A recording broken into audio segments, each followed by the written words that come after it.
ಗೃಹ ಸಚಿವರು ಕೂಡ ಈ ಬಗ್ಗೆ ಪ್ರತಿಕ್ರಿಯೆಯನ್ನು ಕೊಟ್ಟಿದ್ದಾರೆ. ಧರ್ಮಸ್ಥಳದಲ್ಲಿ ಶವಗಳ ಶೋಧ ಪ್ರಕರಣ ನಿಮಗೆ ಎಷ್ಟು ಮಾಹಿತಿ ಗೊತ್ತೋ ನಮಗೂ ಕೂಡ ಅಷ್ಟೇ ಗೊತ್ತು.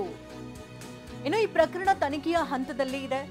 ಸರ್ಕಾರ ಮಧ್ಯಪ್ರವೇಶ ಮಾಡಲ್ಲ ಅಂತ ಹೇಳಿದ್ದಾರೆ ಗೃಹ ಸಚಿವ ಡಾಕ್ಟರ್ ಜಿ ಪರಮೇಶ್ವರ್. ನಿಮಗೆಷ್ಟು ವಿಚಾರಗಳು ತಿಳಿದಿದೆಯೋ ನನಗೂ ಅಷ್ಟೇ ವಿಚಾರಗಳು ತಿಳಿದಿವೆ. ನನಗೇನು ಸ್ಪೆಷಲ್ ಬ್ರೀಫಿಂಗನ್ನು ನಾನು ತಗೊಂಡಿಲ್ಲ.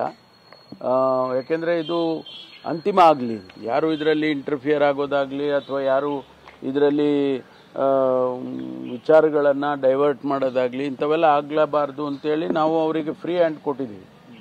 ಅದರಿಂದ ನಾವು ಯಾವುದನ್ನು ಕೂಡ ಈ ಇಮಿಡಿಯೇಟಾಗಿ ನಾವು ಯಾವುದನ್ನು ಕೂಡ ಕನ್ಕ್ಲೂಡ್ ಮಾಡೋದಕ್ಕೆ ಸಾಧ್ಯ ಆಗಲ್ಲ. ಇನ್ನು ಧರ್ಮಸ್ಥಳದಲ್ಲಿ ನೂರಾರು ಹೆಣ ಹೂತಿರುವಂತಹ ಆರೋಪ ದೊಡ್ಡ ಮಟ್ಟದಲ್ಲಿ ಸದ್ದು ಮಾಡ್ತಾ ಇದೆ. ಎಸ್ಐಟಿ ತನಿಖೆಯಿಂದ ಎಲ್ಲವೂ ಹೊರಬರಲಿ, ಅಪರಾಧವಾಗಿದೆ ಅಂತ ಬಿಂಬಿಸೋದು ಸರಿಯಲ್ಲ ಅಂತ ಹುಬ್ಬಳ್ಳಿಯಲ್ಲಿ ಕೇಂದ್ರ ಸಚಿವ ಪ್ರಹ್ಲಾದ್ ಜೋಶಿ ಈ ವಿಚಾರವಾಗಿ ಹೇಳಿಕೆಯನ್ನ ಕೊಟ್ಟಿದ್ದಾರೆ. ತನಿಖೆ ನಡೆಯೋ ಮುನ್ನವೇ ಬಿಂಬಿಸೋದು ಬೇಡ, ಕೇರಳ ಸರ್ಕಾರಕ್ಕೂ ಇದಕ್ಕೂ ಏನ್ ಸಂಬಂಧ ಅಂತ ಹುಬ್ಬಳ್ಳಿಯಲ್ಲಿ ಕೇಂದ್ರ ಸಚಿವ ಪ್ರಹ್ಲಾದ್ ಜೋಶಿ ಮಾತನಾಡಿದ್ದಾರೆ. ನೋಡ್ರಿ, SIT ಮಾಡಿದ್ದಾರೆ, SIT ತನಿಖೆ ಹೊರಗೆ ಬರಲಿ. ಮತ್ತು ಕೇವಲ ಧರ್ಮಸ್ಥಳ ಒಂದನ್ನೇ ಏನೋ ಅಲ್ಲಿ ಭಾರಿ ಒಂದು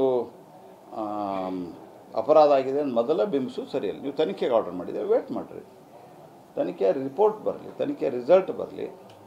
ಕೋರ್ಟ್ ಇದೆ, ಕಾನೂನಿದೆ, ತನಿಖೆ ಆರ್ಡರ್ ಮಾಡಿರಲಿಲ್ಲ, ತನಿಖೆ ಸಂಬಂಧ ವೇಟ್ ಮಾಡಿ. ಕರ್ನಾಟಕದಲ್ಲಿ ಇದೆ, ಕರ್ನಾಟಕದ ನೀವು ಆರೋಪ ಮಾಡಿರುವಂಥ ಏನು ಘಟನೆಗಳಿದ್ದಾವೆ ಕರ್ನಾಟಕದಲ್ಲಿ ನಡೆದಾವೆ ಅಂತ ಮಾಡಿದ್ದಾರೆ.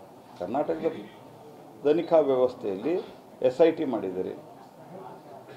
ನಾವು ಮಾಡ್ಬೋದಂತ ತನಿಖೆ ಒಂದು ಕೇಂದ್ರೀಯ ಏಜೆನ್ಸಿ ಮಾಡಬೇಕು, ಇಲ್ಲ ಸ್ಟೇಟ್ ಪೊಲೀಸ್ ಮಾಡಬೇಕು. ಸ್ಟೇಟ್ ಪೊಲೀಸ್ ಬಿಟ್ಟು SIT ಮಾಡಿದ್ದಾರೆ. SIT ಅವರು ತನಿಖೆ ಮಾಡ್ತಾ ಇದ್ದಾರೆ. ತನಿಖೆ ಸಂಬಂಧ ಕಾಯಿರಲ್ಲ ಕೇರಳ ಸರ್ಕಾರ.